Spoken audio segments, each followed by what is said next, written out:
Saya tuh kalau sedang tahajud, Fatihai para wali-wali songo atau apa, itu yang terpikir di saya itu hanya satu. Agama Islam itu lahir lewat Quran dan hadis.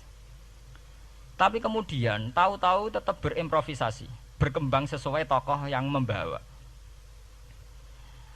Sampean kalau melihat Islam di India dulu sampai perang besar-besaran, kemudian zaman Abul A'la Al-Maududi, zaman periode Muhammad Iqbal, sampai India pecah, kemudian jadi Pakistan yang bernegara apa?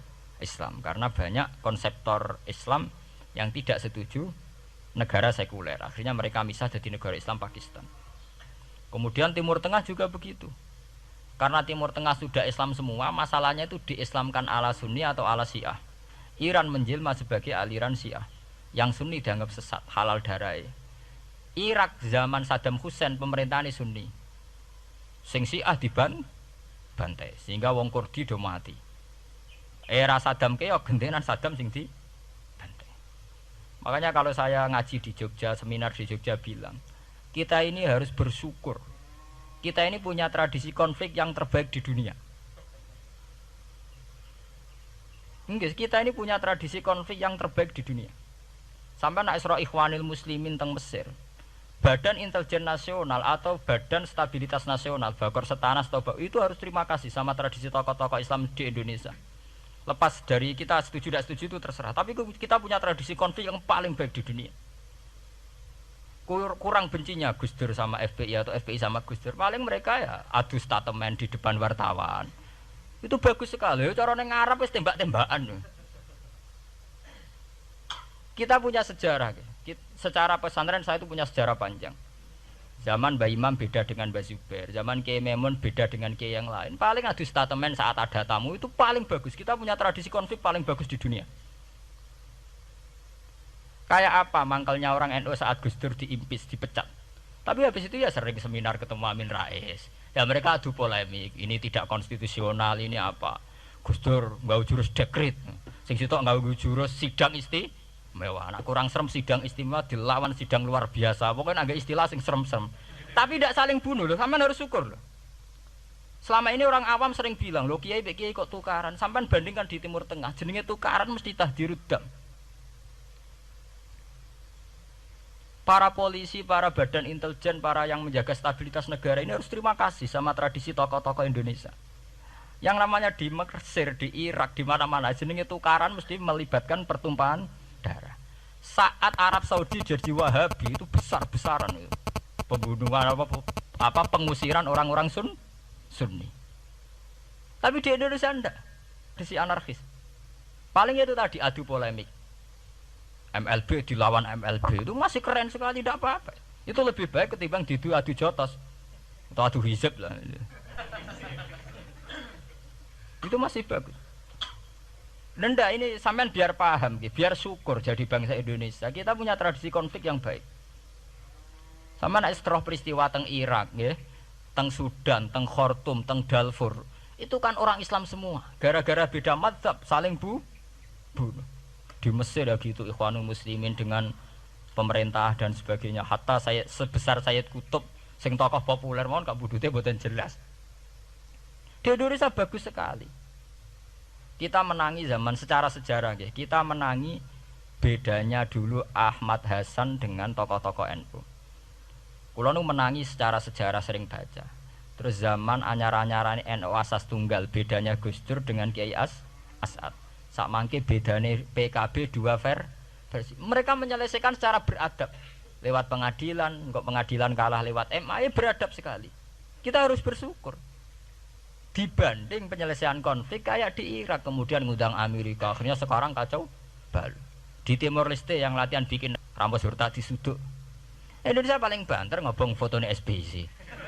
Ya masih terhormat lah, masih artinya masih beretika.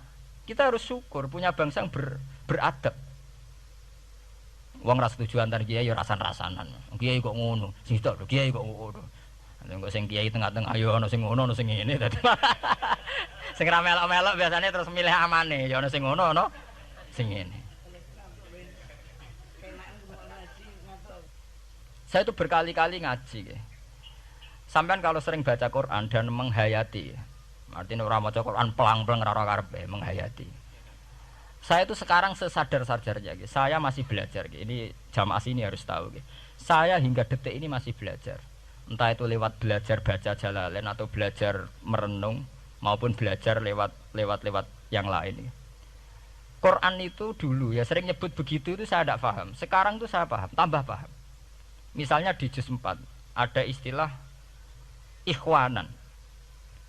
Orang mukmin disuruh ingat peristiwa-peristiwa yang dulu saling kuntum a'daan fa'allafa baina qulubikum fa'asbahtum bi ni'matihi napa ikhwanan. Dulu kamu bermusuh-musuhan yaitu antara kelompok Aus dan Khazraj. Gara-gara barokatul Islam sekarang kamu menjadi ikhwanan. Menjadi bersaudara. Sampean kalau melihat TV merunut konflik di Irak, sering ada bom bunuh diri, itu kan ada asal usulnya. Memang sekarang orang menimpakan kesalahan itu pada pasukan multinasional yang dipimpin Amerika dan Inggris. Tapi sebetulnya ada usul-usulnya. Sampai Amerika bisa masuk karena orang Irak tidak ikhwanan. Tidak apa? Yaitu ada Syiah, ada Sunni, mereka saling menikam, saling bunuh. Sehingga karena ada ikhwanan ini pihak ketiga masuk, yaitu tentara multinasional. Makanya saat di Jogja ditanya, cara jenengan sebuti menyangkut Ahmadiyah, menyangkut konflik di Jakarta, saya bilang sekarang setiap orang bikin from apa forum, yaitu baik kalau niatnya baik. Tapi andaikan saya ditanya Tuhan nanti, hak kowe iku kelompok apa? Pokoknya angger NU atau Muhammadiyah aja mayoritas, aku milih salah sitok itu. Bukan karena saya oportunis milih yang besar, itu lebih baik, lebih maslahat. Karena kalau setiap orang merasa benar bikin kelompok sendiri akan menjadi kelompok banyak. Dan saat menjadi kelompok banyak, tentu konflik lebih tidak terpola. Tidak apa? Terpola. Umpama Hasim tukaran mbek Den Samsudin itu terpola. Tapi nek angger wong ngrasa duwe ketua dhewe tidak terpola. Bagaimanapun ikhwanan harus disyukuri. Nggih, dalam kondisi berteman. Sebab itu Nabi sering ngendikan ilzamu jamaahirul muslimin wa man sadza-sadzafin. Mbok kamu itu ikut kelompok mayoritas saja. Jamaahirul muslimin cara bahasa netralnya mbok ya kamu itu ikut kelompok mayoritas saja. Karena kalau orang merasa benar kemudian bikin kelompok sendiri itu tidak ada selesainya. Lah akulah cara nuruti GR sebagai kelompok dhewe. Wong aku ya di umat, di pengaruh sing nyucup wis akeh. Tapi kalau semua orang merasa begitu kan repot nanti. Mursid di kelompok dhewe, tukang toreko di kelompok dhewe, tukang ngaji di kelompok dhewe. Model kitab pirang-pirang sesuk ana jamaah Jalalain, jamaah Muin, jamaah Fathul Wahhab. Nek sing iso ngaji jamaah tahlil, jamaah istighosah. Ora ana bar itu. Saya tuh kalau ditanya di Jogja, meskipun saya kritis, artinya kritis itu mungkin terhadap satu fenomena kita tidak setuju atau Muhammadiyah dalam banyak hal atau satu dua hal. Itu tidak menjadi alasan kita untuk tidak mengikuti mainstream. Karena kalau mainstream ini dilanggar, itu kita tidak akan ikhwanan. Dan akibat negatif dari tidak ikhwanan adalah kayak kasus Irak. Iran itu kenapa tidak mudah diserang Amerika padahal punya nuklir? Karena mereka seragam Syiah semua. Itu lebih gampang, lebih susah. Lawan itu apa? Susah. Arab Saudi juga mudah diadu karena karuan seragam Wahabi semua. Kita tidak bicara itu ya akidah. Mungkin kamu bisa debat Wahabi itu benar apa enggak. Tapi karena relatif aman, nggak diacak. Indonesia juga gitu. Kenapa tidak banyak konflik? Karena orang itu Islamnya kalau udah NU ya Muhammadiyah. Buat cocok ra cocok, boleh milih. Itu lebih mudah. Ketimbang ada faksi-faksi baru, kemudian stabilitas menjadi tambah kacau. Mulane kula niku saya loh ya, saya pribadi menghimbau. Melihat ayat itu dihitung Tuhan sampai Allah ngendikan apa kuntum a'daan fa'allafa baina qulubikum fa asbahtum bi ni'matihi napa. Kekuatan sebuah negara itu bukan karena senjatanya canggih, tapi karena rakyatnya tidak bentrok. Ya bayangkan kayak Indonesia. Andai kan Jawa itu mayoritas Islam. Kemudian mereka ingin mendirikan negara Islam. NTT merasa tidak diwongke terus keluar dari Indonesia. Nanti Maluku Ambon juga gitu. Daerah-daerah yang Islamnya tidak mayoritas begitu. Kayak apa susahnya militer?